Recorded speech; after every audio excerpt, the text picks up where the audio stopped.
Hi everyone! I'm just going to wait a minute or two before I get into the 3 Ps. How are you guys? Oh. I put you all on mute. Well, good. It is my talk. Oh, and if anybody needs the toilet, please go now, because peeing is not one of the 3 Ps on my mind. Oh, tutor is joining. Hi, Jessica. Cool. Yeah, I'll stop. Right. I don't know about you, but when we started this course on contemporary history, I didn't think that we would be studying this very moment in time. What will be praised and raised in future history books? Well, I've split my answer into 3 Ps. There are loads of P's in this world. Pasta, plastic, pink eye. But those are not my chosen P's, no. Although I do love pasta. Take a photo, put it on Instagram. No, hey, we all know that life isn't just pasta and roses. No, my chosen P's are going to change the world. People of colour, wrapped up in how do you plead and how do you please. People of colour, treated worse than pets, treated like pet projects. People of colour, packaged together to be called people of colour. I'm brown. But I remember when I wanted to be white. Uh-oh. Few of you looking a bit uncomfortable. I mean, I don't know if you noticed, but I'm the only brown one in this seminar. I've noticed. So, the 3 Ps I think people should remember in years to come. Buckle in, obviously from 2 meters apart. Here we go. First P is, you guessed it, pandemic. More local lockdowns coming soon. More minority deaths coming soon. A deadly virus that isn't the great equalizer after all. Which brings me to my second point. Power. Oh, it's a struggle. The powers that be should behave. But power goes to your head, over your head, off with their heads. Police and presidents and a prime minister that's not in his prime at all, looking down on protesters, beating them down, trying to kill their voices and their bodies. Oh yes, politicians have been wearing masks long before COVID-19. Do you think hand sanitizer is going to wash the blood off their hands? They'll do whatever they have to stay in power. They have to be the heroes, the winners.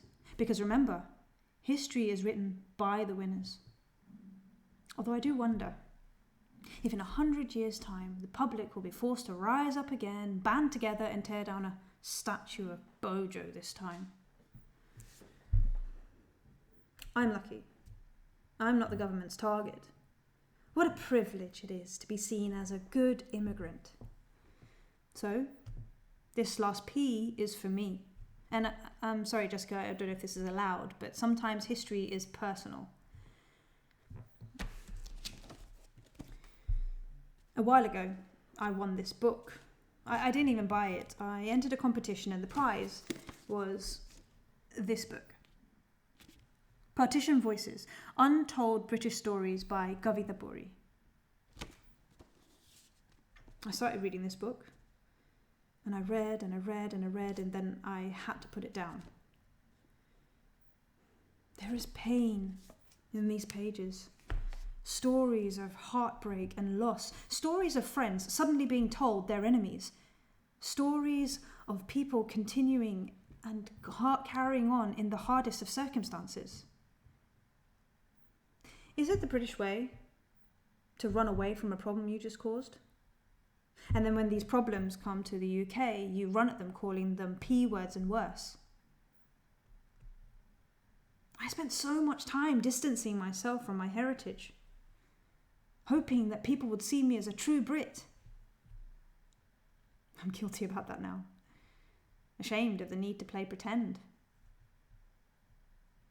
You know, my dad's name begins with a P, but everyone calls him by an English name.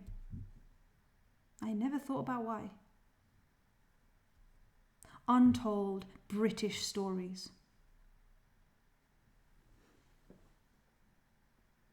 The silence. It's heavy, right?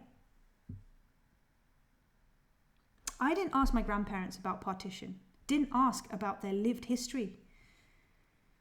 Maybe I was scared to know. I'll never get the chance now. But I've picked up this book again, and that's a start, right?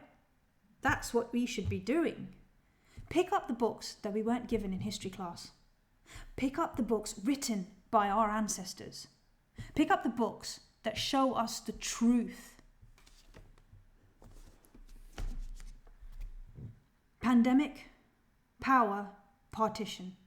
Those are my 3 Ps. I do wonder though, can there be just one more P? Just one.